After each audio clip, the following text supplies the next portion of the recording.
Welcome to Love Lies Chronicles. I'd really appreciate your comment. It helps me understand if you enjoyed the story and how I can improve in future ones. She set her keys on the counter like she was clocking out of a shift, not coming home to her husband. I was still at the kitchen table with my laptop open, tweaking a risk model for a client who likes his graphs tidy and his surprises rare. I'm Ethan Calloway, 38, a financial analyst in Denver, and I can tell you exactly when the numbers in my life stopped balancing. 8:47 p.m., the Tuesday, she called it a peaceful separation. The phrasing was too clean to be spontaneous. Not that we need to talk, but peaceful separation, like a line she'd underlined in a blog post and practiced in the mirror. She kept her tone even, careful, the same voice she uses with customer service when she wants a refund without a fight. I watched her breathe like a swimmer about to go under. She stood behind the island like it was a counter at a bank where you get your life exchanged for exact change. I didn't ask why. The last few weeks had been full of small revisions to our routine that didn't look like much alone, but plotted a clear line together. New passcode on her phone. A weekend wellness workshop that ran suspiciously late. Group chats that lit up her lock screen with names I didn't recognize and one I did. Claire, her closest friend from the hospital. Her side of the bed started collecting tote bags and unread books the way a guest room does. Fewer invitations to share dinner. More talk about finding space. Any man who pays attention to trend lines could tell you what was coming. What does a peaceful separation look like to you? I asked, keeping my voice level. I wanted her definition on the record, not the version she'd edit later. She stared at the sink like the faucet had the answer. We stepped back without hurting each other. No drama. We stay kind. Kind. The word did a lot of heavy lifting. It sounded like a sugar coat over a pill she wanted me to swallow without water. I nodded like a man reviewing a contract and finding the clause that matters buried on page 3. The part where peace usually means, you hold steady while I explore, and I'll decide later if the bridge still suits me. I closed my laptop. The kitchen hummed with the refrigerator and the traffic outside. That soft Denver sound you don't notice until you run out of words. I thought about the list of tangible things that would need doing: rent, accounts, the dog schedule if this stretched on. Logistics are where truth hides. Are you moving out?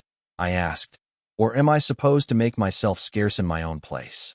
Her eyes flicked to the hall, where a small suitcase leaned against the wall like it had already answered. Just for a bit. Claire said I could use her guest room, she said. It's not permanent. Not permanent. Another careful phrase. I told her I appreciated the clarity, because clarity is what you say when the facts are ugly and you refuse to add decorations. I poured water into a glass and took a long drink, because your hands need something to do when your life tilts a few degrees and the picture on the wall hangs crooked. There's a way men derail themselves in moments like this. They plead for context, beg for the old version of a woman who has already upgraded her firmware without telling you. I kept my questions fixed to the edges, the parts that would matter by morning. Do you want me to tell our families, or do you want to handle yours? What do you want from me this week? Silence, updates, a list. There's a calm that comes from treating someone's announcement like a fact instead of a debate. It doesn't change the outcome. It changes the man you are in the middle of it. She relaxed when she realized I wasn't going to explode. That told me plenty. People who plan for peace are afraid of fire. She started offering terms she hadn't earned. Maybe we could still meet for coffee on Sundays. Maybe we could keep streaming passwords the same so nothing felt too dramatic. I let her talk. It's useful to know what comfort someone tries to carry into the lifeboat. While she outlined her version of gentle distance, my mind was doing its quieter work. If she wanted a trial separation without collateral damage, then the trial would be run properly. Variable, access. Outcome, respect.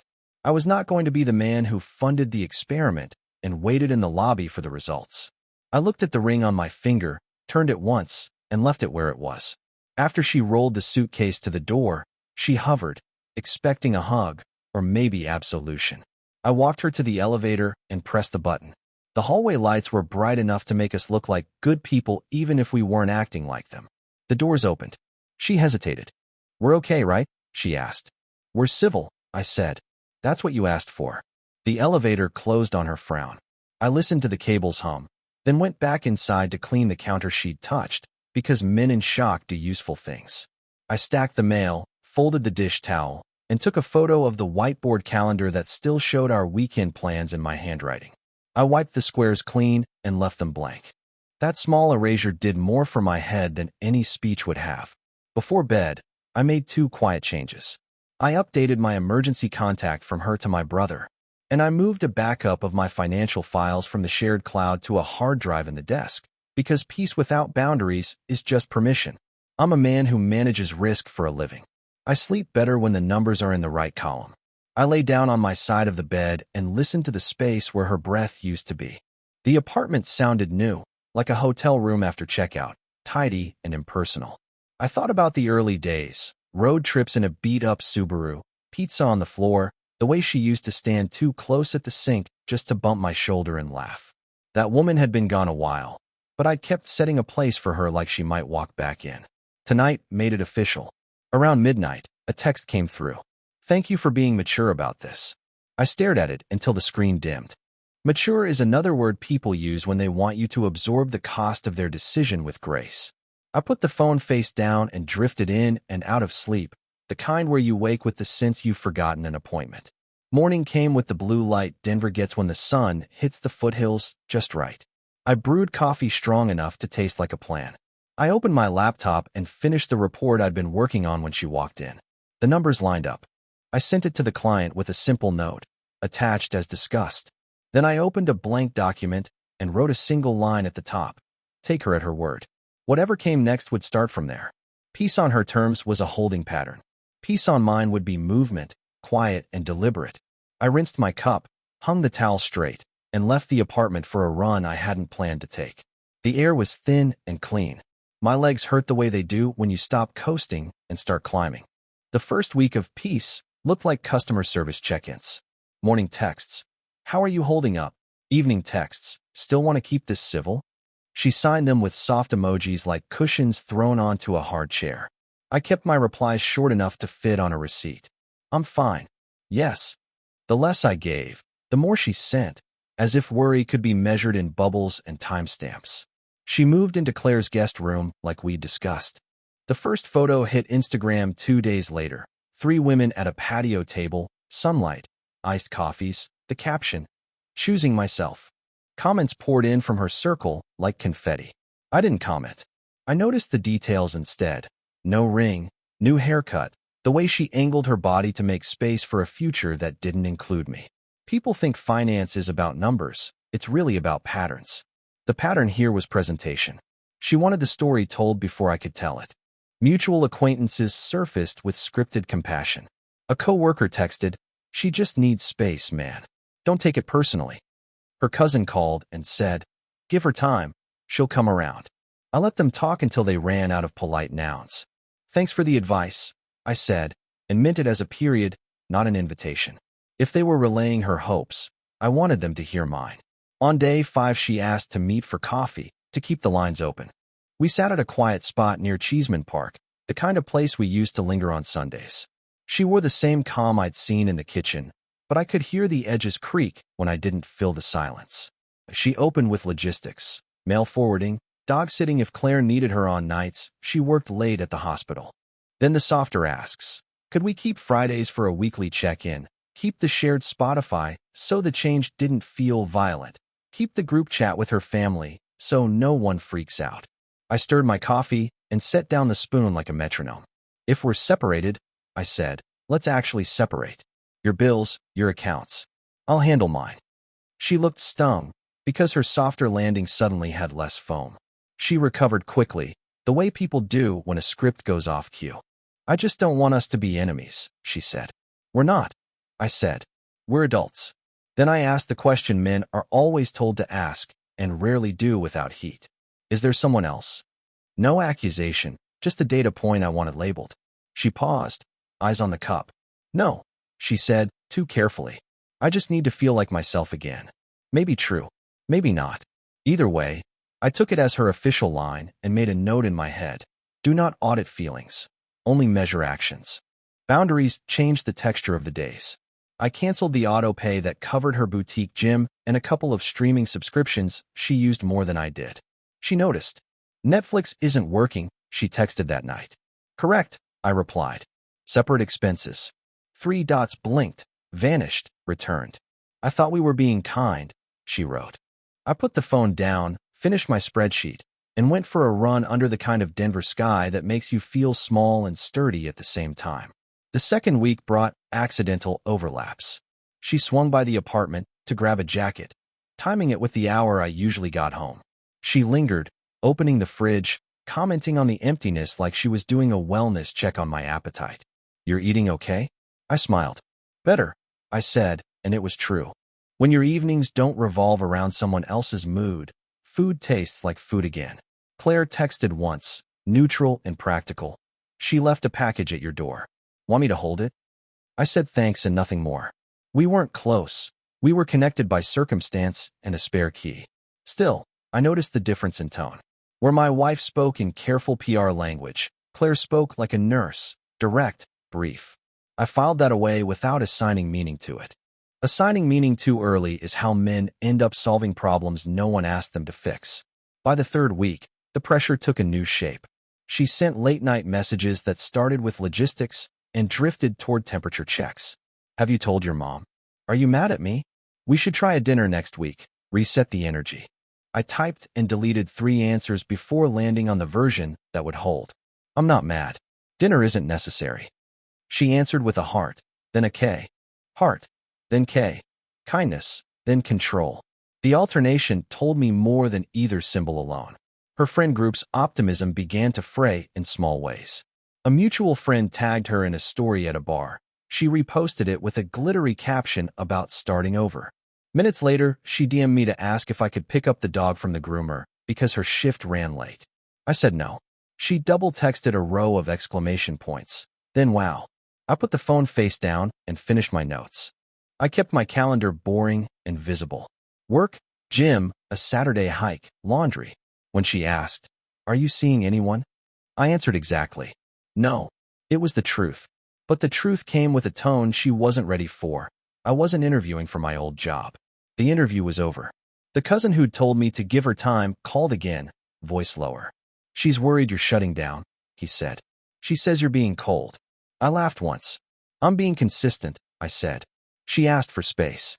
"I'm honoring it." He didn't have a counter to that. Most people don't when you use their words with the volume turned down. We met once more, another coffee, same careful table. She arrived late, smelling like sleep and citrus, and tried a different angle. "Maybe we should try rules," she said. "No dating. No big purchases. No talking to our friends about details." I sipped and shook my head. "I don't agree to rules that exist to keep you comfortable," I said, and watched it land.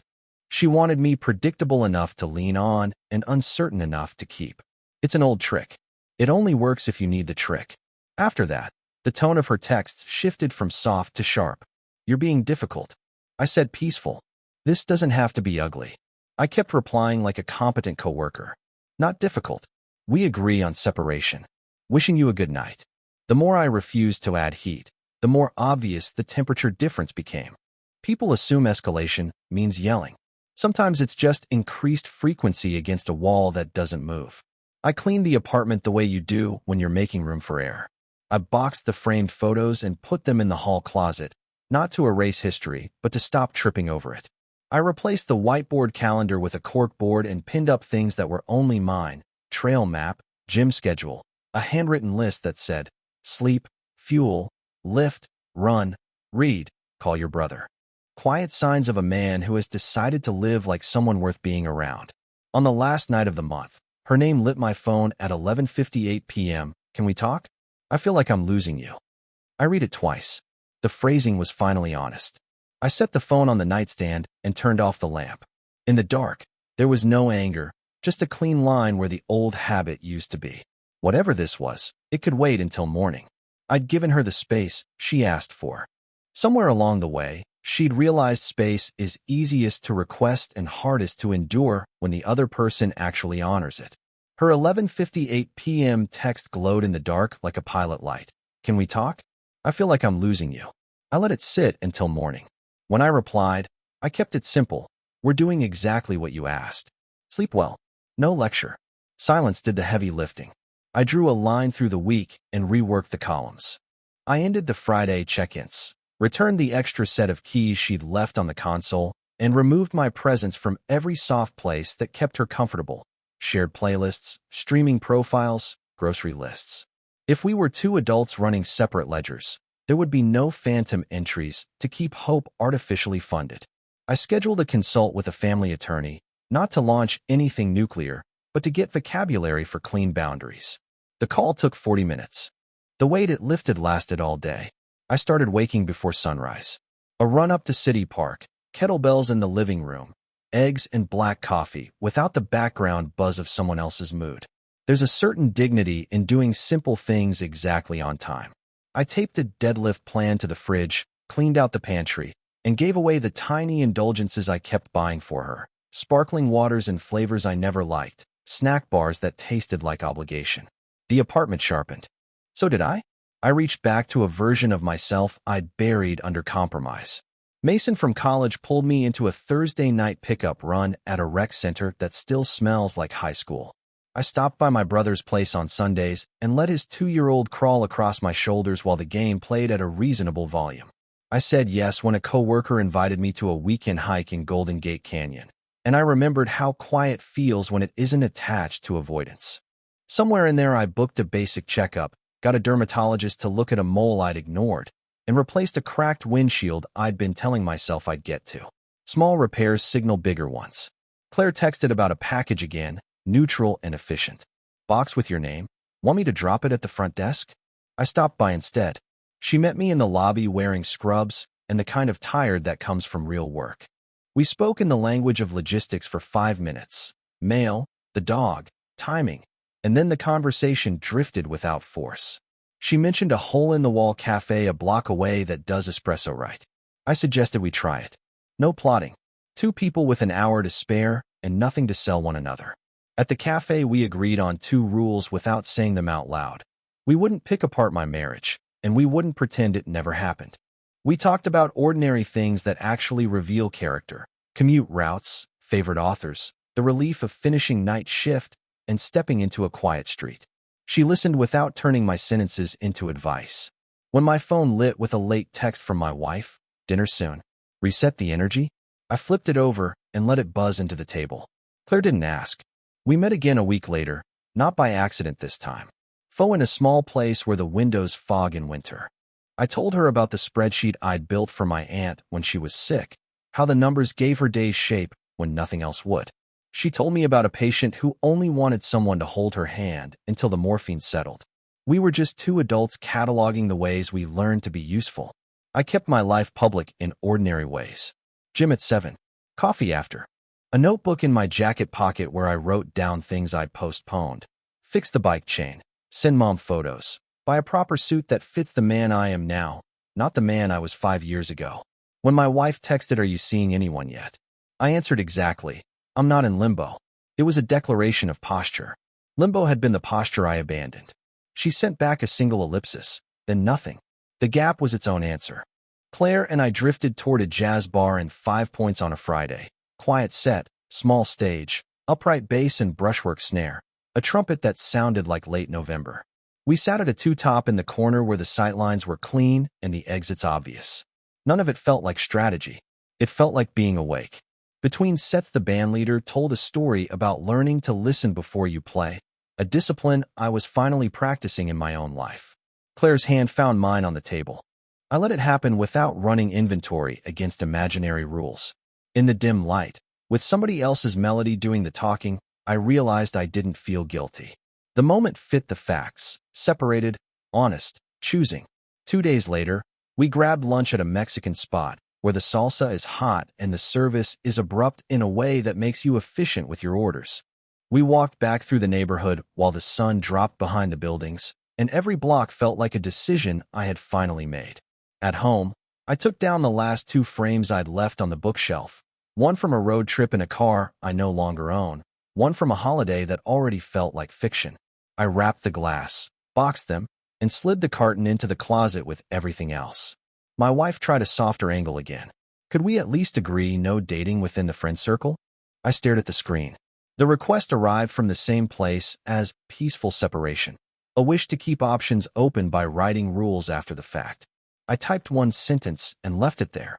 I won't live by terms designed to make only one of us comfortable. She replied with a paragraph about respect and betrayal that used the word we like duct tape. I put the phone down and went to the gym. Detachment didn't mean indifference. It meant my actions finally matched my decisions.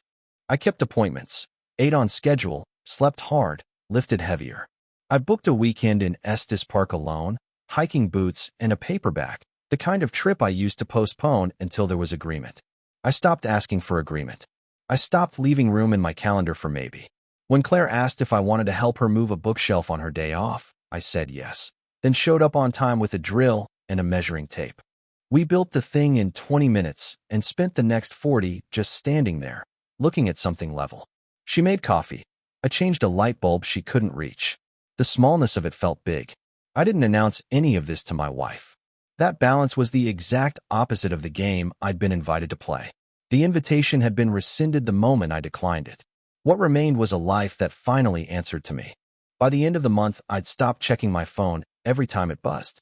I'd also stopped explaining my choices to people who used the word peace when they meant permission. I was done playing. The trial was over.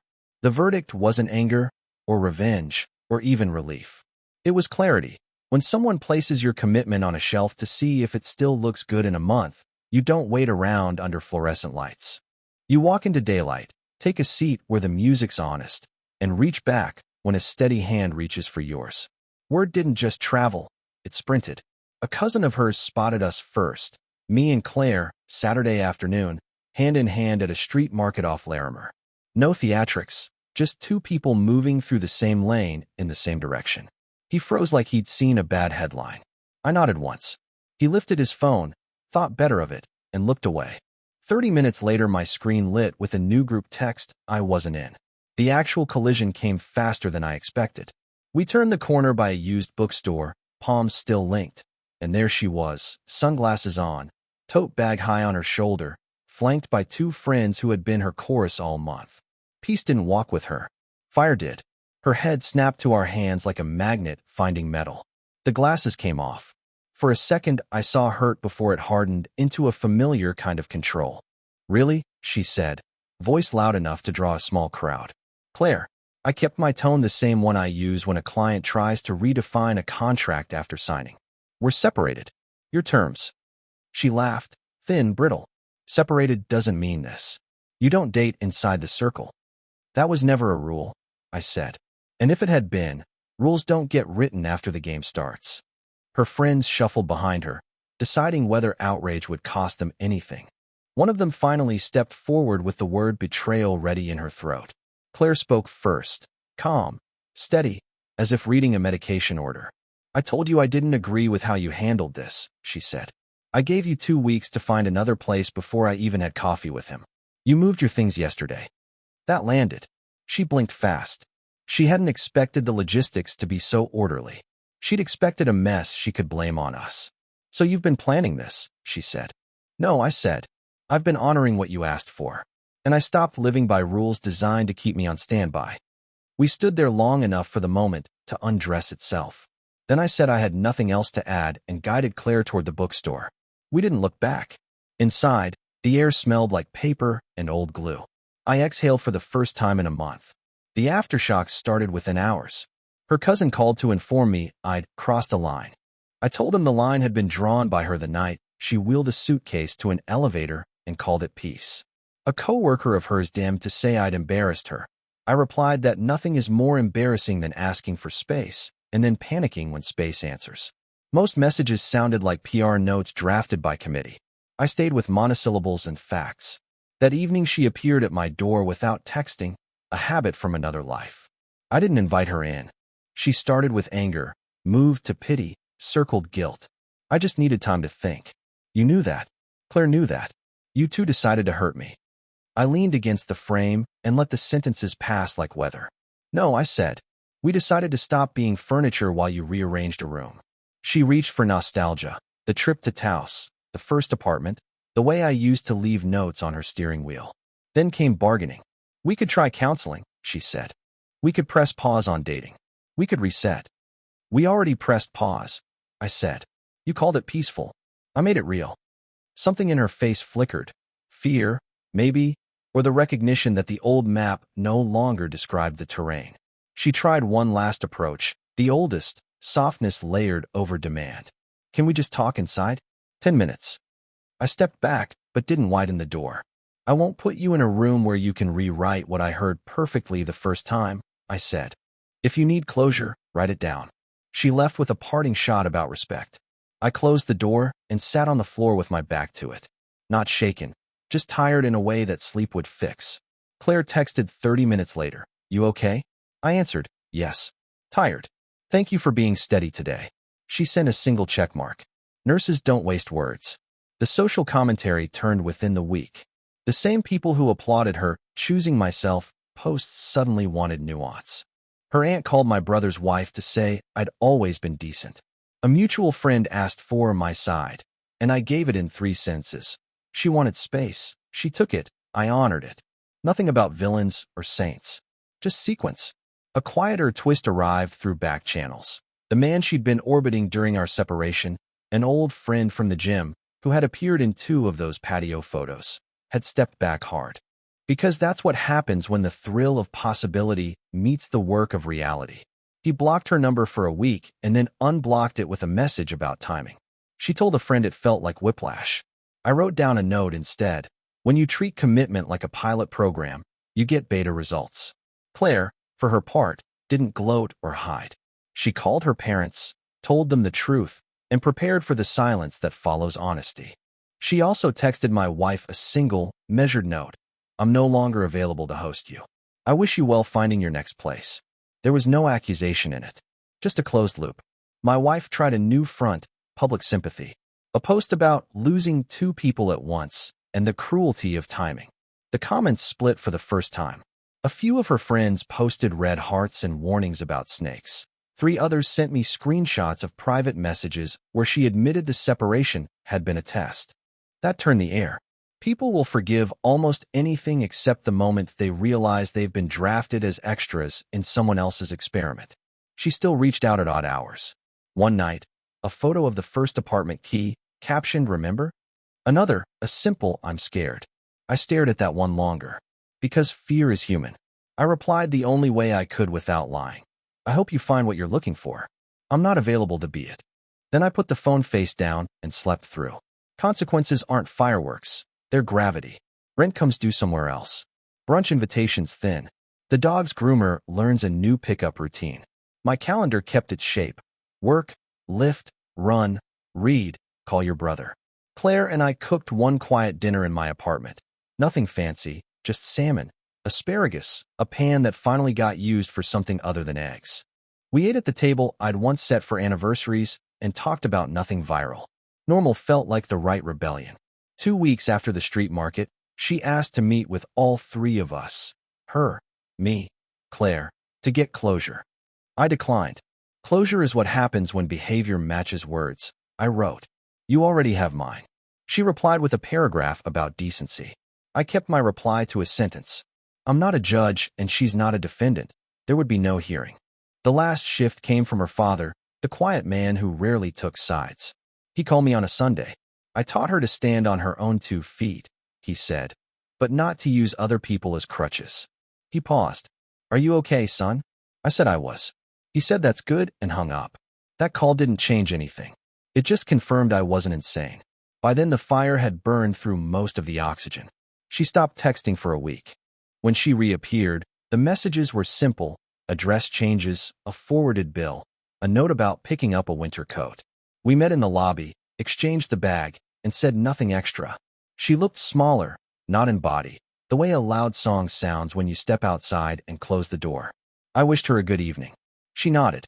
We walked in opposite directions, not as enemies, just as people whose choices had finally caught up to them. Her game broke where all games break, at the place where rules stop working on people who won't play. I kept walking forward with my hands visible. The crowd that gathered for her announcement didn't get an encore. The house lights came up. She saw us clearly at last, me steady, Claire steady, and realized the show was over. I woke the Monday after the street market the way I'd woken every day for a month. Before sunrise, coffee, shoes, the quiet thud of steps along the park path. The air had that thin, clean edge that makes you honest whether you want to be or not. I ran without music and let my breath set the tempo. A life is just habits aligned with decisions. Mine finally matched. I emailed the attorney I'd consulted and asked for next steps. Not a threat, just a request for clarity in writing. She replied with a checklist: assets, accounts, timeline, a template for a separation agreement that might become a divorce decree. I printed it, filled my sections in neat block letters, and left her lines blank. Facts don't need mood lighting. When I texted my wife to schedule a time for documents, I kept it surgical. She suggested we meet at a cafe we both like, as if nostalgia could waive fees. I chose a neutral office lobby with a notary downstairs. She arrived 10 minutes late wearing the restless look of someone who expected a scene and found only chairs. We traded pages across a low table. She skimmed the clauses, sighed at one, circled another, tried a joke that landed like a coin in an empty jar. I initialed, signed, and slid a pen to her side. She looked at the signature line a beat too long. "This is really what you want?" she asked. "It's what we did," I said. "I'm just catching the paperwork up." We filed the stack with the notary. She hesitated by the elevator, then reached into her tote and placed our spare apartment key in my palm. "For what it's worth," she said, quieter now, "I didn't plan for any of this to go this way." "For what it's worth," I said, "neither did I." The doors opened. We didn't hug. She was gone before the hallway could echo. Making it formal lifted a weight I hadn't appreciated until it left. Decisions hum at a lower frequency than indecision. I slept deeper that night than I had at any point in the last year, because I'd stopped negotiating with a future that wanted me smaller. Respect is not negotiable, and once you learn that, you start checking every contract, spoken or otherwise, for the fine print that steals it. Claire and I didn't rush into declarations. We kept doing small, ordinary things extremely on time. She worked nights. I packed her a lunch like a middle school parent and left it in a brown bag with a date in the corner. She stopped by after shifts sometimes, shoes in her hand, hair tied up in a bad knot that somehow made sense. We ate eggs at the counter, the same counter where peaceful separation had been pronounced like law, and we didn't hold court about it. The apartment adapted. A second toothbrush appeared, then vanished for a week, then returned. A plant I nearly killed in May started to look like itself again once I learned how often to water it. Most things do. News of the paperwork traveled as predictably as everything else. A few people sent short, decent notes. Two of her friends tried one last time to paint a circle around me with words like cruel and disloyal. I didn't defend myself, because I wasn't on trial. Instead, I declined the frame. "We're done," I wrote back. "I wish her a good life." Her father texted me a single handshake emoji. That was his entire vocabulary for awkward blessings, and I took it. My brother sent a photo of his kid wearing my old college hoodie and a message that read, "Proud of you for not setting yourself on fire to keep someone else warm." I stared at that for a while, not because it was clever, but because it was accurate. There were small temptations to be petty. I could have posted a photo from the jazz bar or the market, or the night Claire fell asleep on my couch and the dog shifted closer like he'd found the missing step. The point of a boundary is not to turn it into a billboard. We kept what was ours close and let the rest fade like sound through a wall. A week after the notary, my wife sent a last long text. It wasn't cruel. It read like a weather report from a place I no longer lived. Windy, chance of rain. She said she was moving to a smaller place, that she'd found a therapist, that she hoped one day I'd understand. I typed 3 words: "I understand enough." Then I archived the thread. You don't keep every receipt once the audit's done. I made a few quiet upgrades no one sees from the outside. I swapped the old mattress for one that didn't remember us. I bought a suit that fit the man who lifts before dawn and stopped pretending the past 2 years hadn't changed the shape of my shoulders. I set up auto transfers to a brokerage account labeled Next and watched the numbers repeat themselves upward like good habits do. I booked a weekend trip with Mason to watch a game out of state, the kind of thing I always said I'd do when the timing was right. Timing is a story indecisive people tell. I stopped telling it. Claire asked me one night what I wanted the next year to feel like, not look like, feel like. I said, quiet where it should be quiet, loud where it should be loud. She nodded like a nurse hearing a pulse normalize. We made a list on a napkin: hikes, books, an overdue visit to my aunt's grave in Atlanta, One dinner with my mother where I let her brag about me without cutting it short. None of it was dramatic. That's the point. I ran into my wife once more, months later, in line at a hardware store. We were both carrying light bulbs. We exchanged a nod, not cold, just the kind of acknowledgement you give a person whose chapter in your book is finished and properly edited. She asked how I was. I said well. She said she liked my haircut. I said thank you. We paid and walked to our separate cars. No flashbacks. Just parking lot sunlight on a Tuesday and the knowledge that we'd both learned something expensive. What I learned is simple enough to write on an index card and complicated enough to take years to practice. Love is a thing you choose daily, not a membership with rollover benefits. And a man who knows his worth doesn't hand it to someone who wants a 30-day free trial. If someone calls your commitment a pilot program, in the pilot, don't hold a ribbon cutting for a building they refuse to move into. I refuse to lose myself. That's the whole story if you need it shorter. The longer version is everything I did when no one was looking, runs before dawn, vegetables instead of takeout, paperwork signed without theatrics, a hand held in a bar where the music was honest, the word enough finally spoken out loud. She called it peaceful at the start, like you can pre-name an outcome and make it so. Peace turned out to be the way I packed my days once I stopped renting space in someone else's story. Respect wasn't a prize I waited for. It was a standard I enforced. When I did, the rest organized itself. The body got stronger, the work got simpler, the apartment got quieter, and the future stopped asking for permission. If there's irony anywhere, it's small and clean. She wanted room to rediscover herself. I gave it to her. In the space she left, I rediscovered myself, too. The man who doesn't beg, who doesn't rage, who doesn't turn love into a referendum. The man who decides. The man who walks. She called it peaceful. I call it free. Dear listeners, please share your thoughts in the comments, and do not forget to like, share, and subscribe to the channel.